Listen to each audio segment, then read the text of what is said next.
క్రీస్తునందు ప్రియమైన దేవుని బిడ్డలందరికీ house of vision international ministries తరపున హృదయపూర్వకమైన వందనాలు తెలియజేస్తా ఉన్నాను.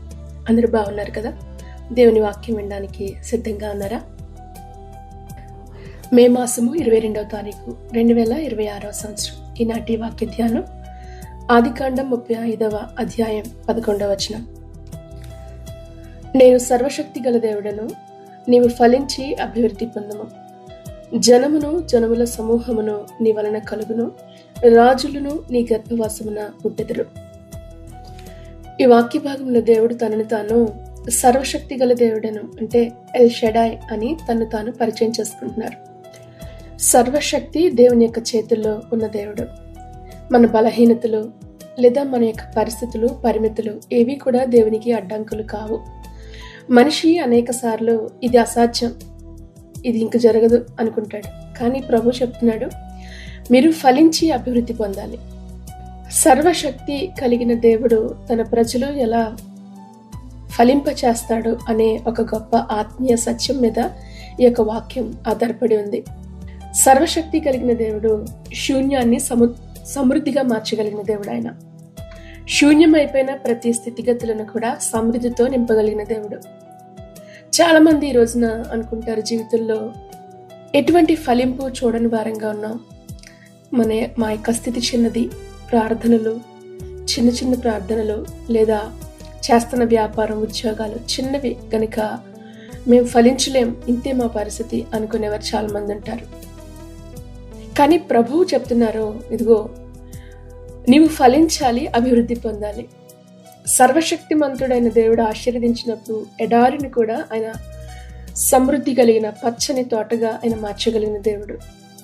కీర్తనల గ్రంథం 115వ అధ్యాయం 14వ వచనంలో ప్రభు అంటారు, ఇదిగో యెహోవా మిమ్మును మీ పిల్లలను వృద్ధి పొందించును.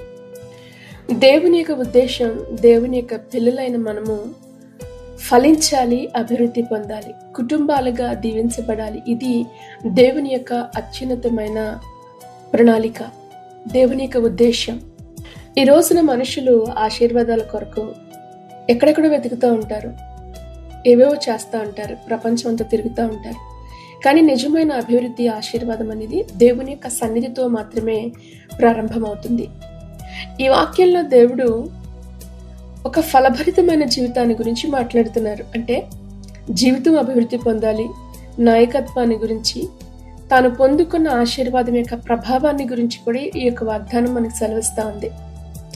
ఇది దేవుని ప్రజలైన వారందరికీ కూడా వర్తింపచేసే ఒక వాగ్దానం. మన బలహీనతల కంటే లేదా మన పరిస్థితుల కంటే కూడా దేవుడు గొప్పవాడు. ఆయన వాగ్దానం నమ్మదగింది. ఎఫెసీయులకు రాసిన పత్రిక 3వ అధ్యాయం 20వ వచనం. మనము అడుగు వాటి కంటేను ఊహించు వాటి కంటేను అత్యధికంగా చేయగలిగిన దేవుడు ఆయన. మనం కొంచెం మాత్రమే ఊహించగలం, మనం కొంచెం మాత్రమే ఆశించగలం, కానీ దేవుడు అత్యధికంగా మనల్ని అభివృద్ధి పరచగలిగిన దేవుడు ఆయన.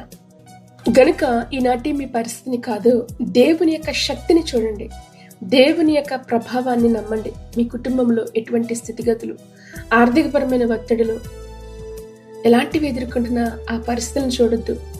ప్రభువు పైన నమ్మకం ఉంచండి. నిశ్చయంగా దేవుడు ఆశీర్వదించే దేవుడు. ప్రభు చెప్తున్న మాట, నీవు ఫలించి అభివృద్ధి పొందాలి. ఇది దేవుని యొక్క చిత్తం తన ప్రజల పైన. ఫలించి అభివృద్ధి పొందాలి. యోహాను సువార్త 15వ అధ్యాయం 5వ వచనం మనకు తెలుసు, నాలో నిలిచిండుడి, మీరు బహుగా ఫలిస్తారు, నాకు వేరే మీరు ఏమి కూడా ఫలించలేరు అంటాడు దేవుడు.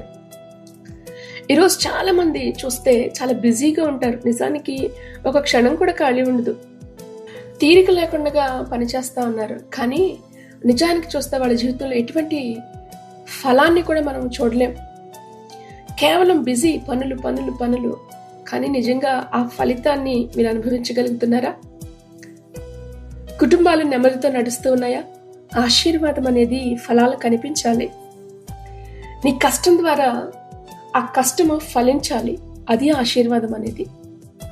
మీ కుటుంబంలో దేవుని ఆశీర్వాదం చూడాలి, మీ ద్వారా ఇతరుల ఆశీర్వాదకరంగా ఉండగలగాలి, కుటుంబంలో సమాధానం, నెమ్మది కలిగి జీవించగలగాలి.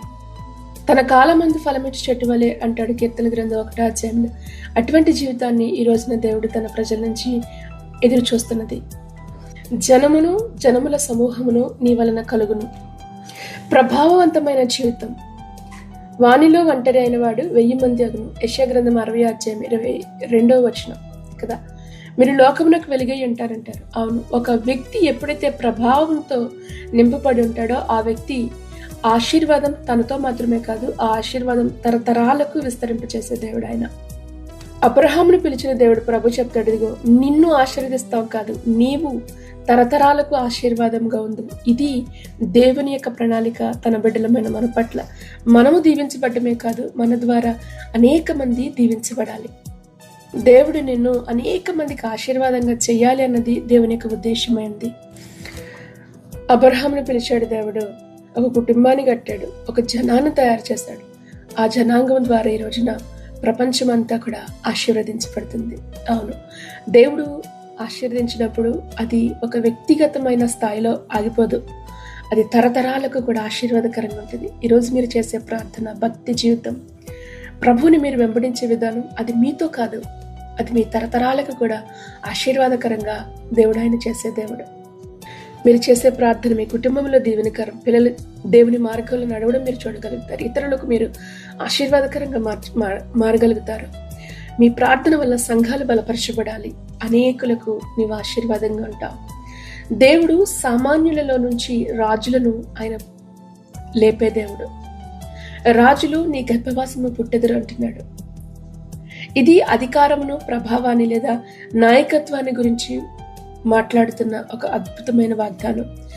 దేవుడు చిన్నవారిని లేదా అల్పులైన వారిని దేవుడు ఎన్నుకునే దేవుడు కదా. హన్నా చెప్తుంది ఈ మాట 1 సమూయేలు గ్రంథం 2:8 దరిద్రులను ఆయన ప్రధానులతో కూడా కూర్చుండబెట్టేవాడు అంటాడు ఆయన. అవును, దేవుని కొరకు మనల్ని ఆయన రాజులుగా, యాజకులుగా ఆయన మనల్ని చేసిన దేవుడు కదా. ఈ రోజున ప్రజలందరికీ అల్పులైన వారిగా కనిపించవచ్చు, కానీ నాయకత్వపు అభిషేకాన్ని దేవుడు తన ప్రజలకు అనుగ్రహించాలని దేవుడు ఎదురు చూస్తా ఉన్నాడు. రాజులు నీలో నుంచి రావాలి, అధికారం కలిగిన వారు, నాయకులు, అధికార ప్రభావాన్ని కలిగిన ఆత్మీయమైన వారసత్వాన్ని దేవుడు మీ గర్భంలో నుంచి దేవుడు తీసుకురావాలని ప్రభు ఇష్టపడతా ఉన్నాడు. అంటే ప్రార్థనా యోధులు నీ కుటుంబం కట్టబడాలి, దేవుని యొక్క సేవకులు, నాయకులు, సువార్థకులు మీ కుటుంబాల్లో నుంచి లేపబడాలి. ఇది దేవుని యొక్క ఉద్దేశమైంది. కనుక దేవుని పిలుపు మీ పైన ఉన్నప్పుడు దేవుని యొక్క మహిమ కొరకు జీవించడానికి ఒక గొప్ప మంచి నిర్ణయాన్ని తీసుకోండి. ఈరోజు యొక్క వాగ్దానం, ప్రభు చెప్తున్న వాగ్దానం, నువ్వు దీవించబడాలి, ఫలించాలి, నాయకత్వపు అభిషేకాన్ని కలిగి ఉండగలగాలి, ప్రభావాన్ని కలిగి ఉండాలి. అయితే ఈ రోజున అనేక మంది ఈ యొక్క అభివృద్ధిని చూడలేకపోతా ఉన్నారు. కారణం ఏంటంటే మొదటిది భయం. ఈ రోజున అనేక మందిలో భయం, చేయగలను లేదో, ఇది నా వలన కాదేమో, ఇది నాకు అసాధ్యమైందేమో అనుకుంటున్నారు. కానీ సర్వశక్తి కలిగిన దేవుని నువ్వు నమ్ముకుంటున్నావు గనక నీ వలన సాధ్యమవుతుంది. రెండవది పాపమును అధిగమించలేని జీవితాలు. ఎప్పుడైతే పాపము మన హృదయాలను చోటు చేసుకుంటుందో దేవుని యొక్క ఆశీర్వాదాలకు అడ్డుపడుతూ ఉంటుంది. దానిని దాటి మనం ప్రభుని వెంబడించినప్పుడు అద్భుతమైన కార్యాలు మీ జీవితంలో చూడగలుగుతారు. కనుక ప్రభుకి ఇష్టంగా ఉండాలంటే విశ్వాసం కలిగి ఉండాలి. దేవుడు నీ జీవితంలో చేస్తాడు, అది నువ్వు కాదు, ప్రభు చేస్తాడనే విశ్వాసాన్ని మనము కలిగి ప్రార్థనలో ముందడుగు వేసినప్పుడు అద్భుతమైన ఫలభరితమైన జీవితాన్ని మనం పొందుకోగలుగుతాం. ఫలభరితమైన జీవితాన్ని కలిగి ఉండండి, దేవునితో సన్నిహిత సంబంధాన్ని కలిగి ఉండండి, వాక్యంలో నిలిచి ఉండండి, పరిశుద్ధతలో నడవండి, విశ్వాసంలో ముందుకు సాగండి. అద్భుతమైన వాగ్దానం స్వతంత్రించుకోండి. ఆయన సర్వశక్తి కలిగిన దేవుడిని అని మరొకసారి ఈ రోజున ఆయన మనతో జ్ఞాపకం చేస్తా ఉన్నాడు. నువ్వు ఫలించాలి, నువ్వు అభివృద్ధి పొందాలి, నిరాశలో ఉండిపోకూడదు. ఫలభరితమైన జీవితం, ప్రభావవంతంగా నీ జీవితం ఉండాలని ప్రభు ఇష్టపడతా ఉన్నాడు. కనుక విశ్వాసంతో ప్రార్థన చేయండి, నమ్మకంగా ప్రభు సన్నిధిలో ముందుకు సాగండి. ఖచ్చితంగా తప్పకుండా ఈ యొక్క వాగ్దానాన్ని మీ జీవితంలో స్వతంత్రించుకోనండి. ఈ వాక్యం ద్వారా ప్రభు మనందరినీ దీవించి ఆశీర్వదించును గాక. ఆమేన్. ప్రార్థనలో ఏకీవించండి. ఉన్నతమందు ఆశీనుడైన మా ప్రభా, మీ ప్రియమైన ఉన్నతమైన నామమును బట్టి మీకు వందనాలు చెల్లిస్తూ ఉన్నాము. సామాన్యులను ప్రభా నువ్వు ఆశీర్వదించి ప్రధానులతో నువ్వు కూర్చుండబెట్టువాడవు. పెంటకొప్పుల మీద ఉన్న దీనులను నువ్వు కలుసుకొనడానికి నువ్వు ఇష్టపడుతున్న దేవుడవు. అవును ప్రభా, ఒక మీటింగ్ ప్లేస్, మేము పడి ఉన్న దరిద్రత, నువ్వు మమ్మల్ని కలుసుకునే స్థలం, నీకు వందనాలు. ఈ రోజున ఈ వాక్యం ద్వారా మీరు మాతో మాట్లాడేందుకు వందనాలు. నీవు సర్వశక్తిమంతుడైన దేవుడు, నీకు అసాధ్యమైంది ఏదీ కూడా లేదు. వారిలో ఒంటరి అయిన వారిని 1000 మందిగా చేయగలిగిన గొప్ప దేవుడవయ్యా. ఇదిగో ఈరోజు మా జీవితాలు ప్రభావవంతంగా ఉండాలని, ఫలభరితంగా ఉండాలని, నాయకులు, రాజులు పొందుకునే అభిషేకాన్ని ఈ రోజు నువ్వు మోకిస్తున్నందుకు నీకు వందనాలు. బలపరచండి. ఈ వాక్యం వింటున్న ప్రతి ఒక్కొక్క కుటుంబాన్ని కూడా మీరు దీవించి ఆశీర్వదించండి. సమాధానంతో నింపమని అడుగుతూ ధైర్యంతో మీరు నడిపించండి. ప్రతి బలహీనతల నుంచి నీ బిడ్డలు విడుదల చేయి. ఇదిగో బిడ్డల యొక్క భవిష్యత్తు కొరకు ప్రభా అల్లాడుతున్న తల్లిదండ్రుల కొరకు ప్రార్థిస్తున్నాం. సహాయం చేయండి. బిడ్డల జీవితాలను చక్కదిద్దండి, బాగు చేయండి, నిలబెట్టమని అడుగుతూ మీ కృపా హస్తాలకు దేవా, నీ దయగలిగిన ఆత్మకు ఈ వాక్యం అంటున్న ప్రతి ఒక్కొక్కరిని అప్పగిస్తున్నాం. బలపరచండి. ఈ రోజున వారు చేస్తున్న ప్రయాణాలను దీవించండి, ప్రయత్నాలను ఆశీర్వదించండి.